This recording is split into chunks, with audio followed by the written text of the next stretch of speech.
dünyayı güzelleştirecek masallar.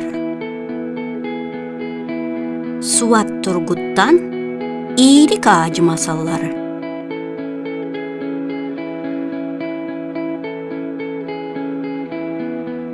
Sevgi. Yalnız çocuk hem ateş böceği.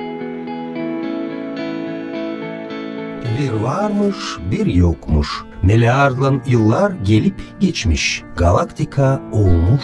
Sonra da güneş sisteması hem planetalar peydalanmış. Planetamız dünyaya geldiğinden dönmeye başlamış.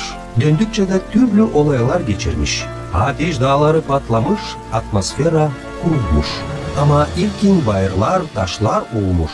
Sonra denizler, dereler hem göller. Sonra canlılar hem büyüntüler.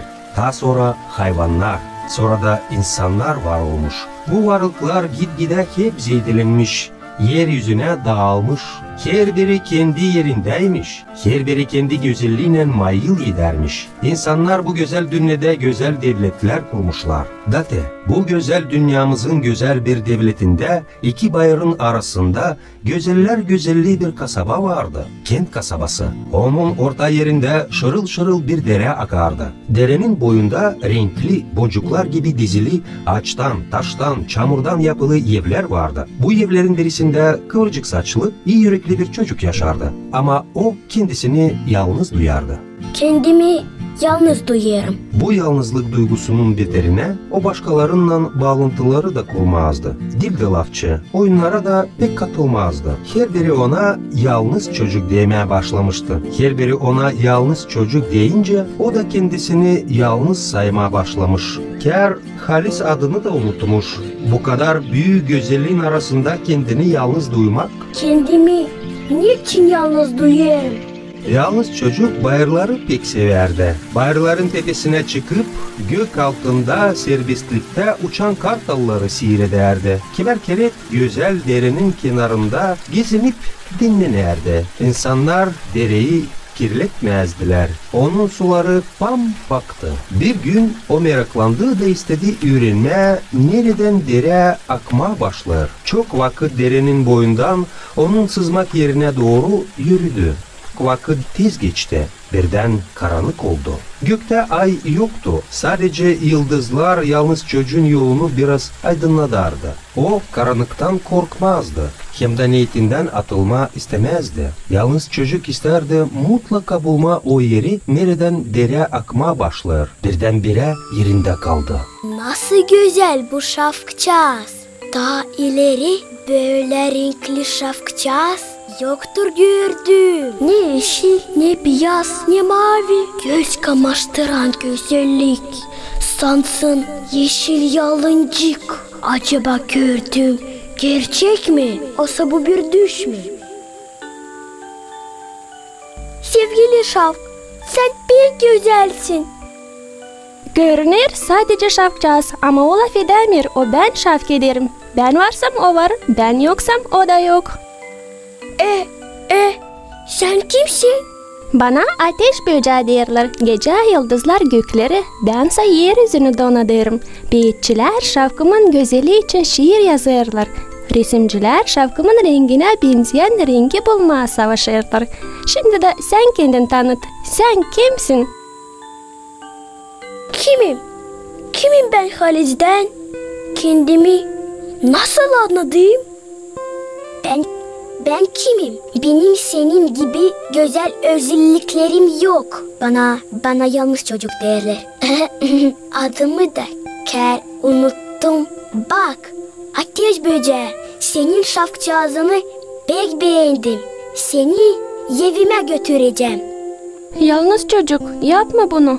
Ben burada kısmetliyim. Yıldızlarla, toprakla, ağaçlarla, kuşlarla birlikte. Rüzgarın, yaprakların, hem derinin şırıl şırıl akan sesinden pek kısmetliyim.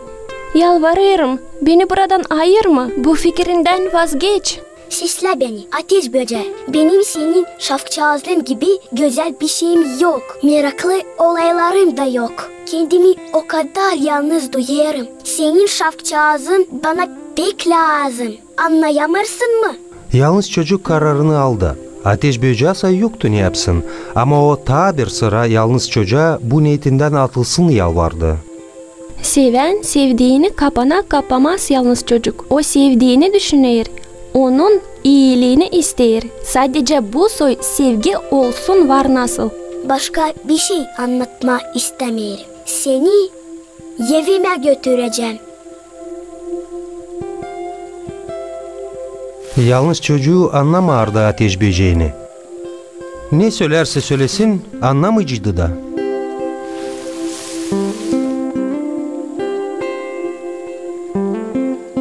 Seni evime götüreceğim. Sen de kısmetli olacaksın.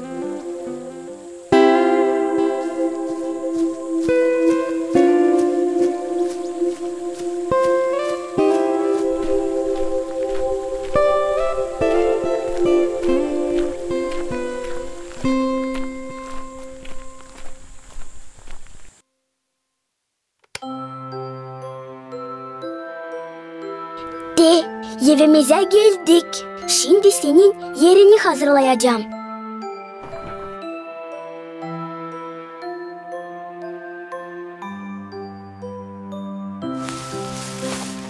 Toprak, burada gezineceksin, hem dinleneceksin. Bak, bu küçük taşlar da sevdiğin bayırların yerine olacaklar. Beğendin, öyle mi?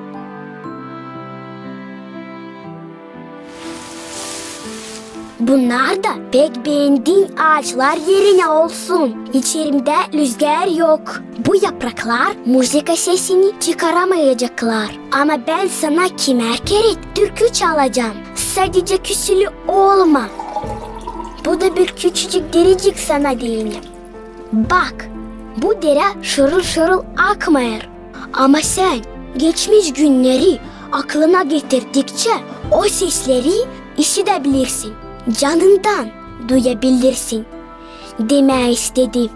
Bu lafları söylerken yalnız çocuk ateş böceğine pek bakmazdı. Çünkü onun duygularını anlardı. Ama bu duyguları ateş böceğin yüzünde görme istemezdi.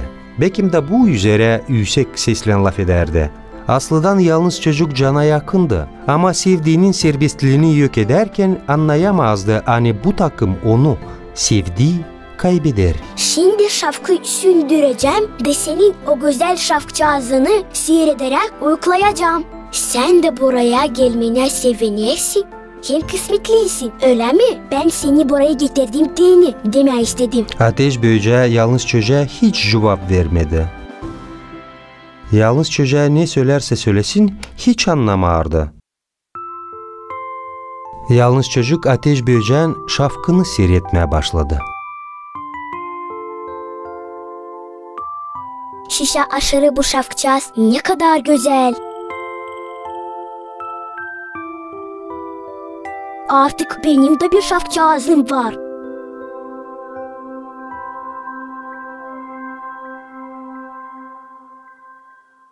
Aa, ne oldu?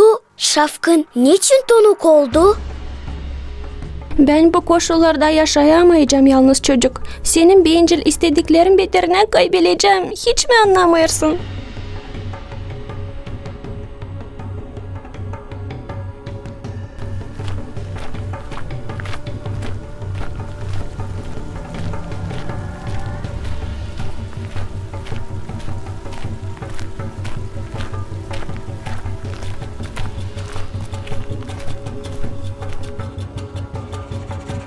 Yalnız çocuk can acısı duygularla dedi. Простит beni. Hiç düşünmedim hani böyle olacak.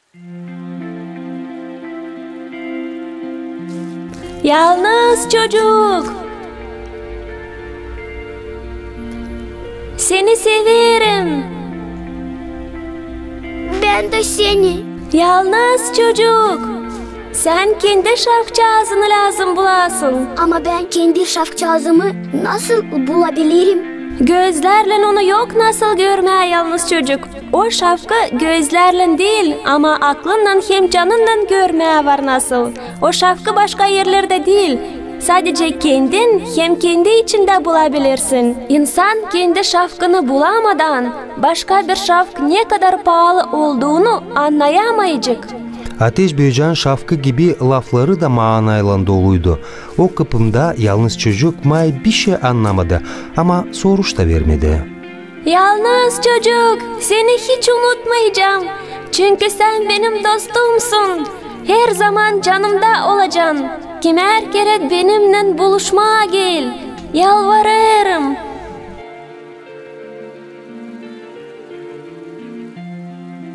Beni önemli sayan, beni seven bir dostum var.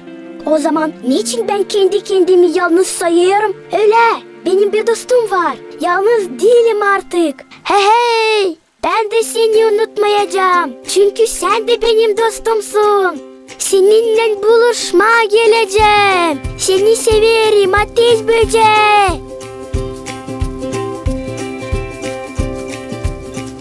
O günden sonra yalnız çocuk hepsi güzelliklerle bağlantı kurdu.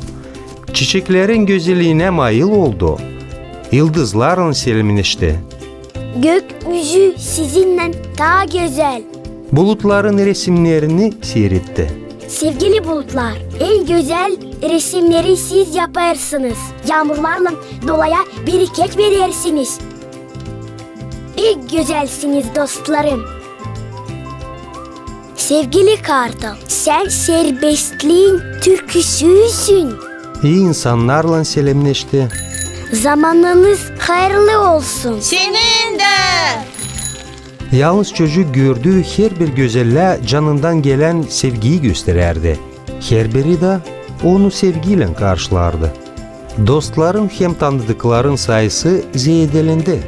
Dostları ona sevgi dolu çocuk demeye başladılar. Artık kimse ona yalnız çocuk demedi. Çünkü o kendisini yalnız artık duymazdı. Çünkü o kendi şafkını buldu. Sevgi dolu çocuk bayırların arasında akan derinin boyundan bağırdı. Kendi şapkacığımı buldum. Ateş Böceği, kendi şapkacığımı buldum.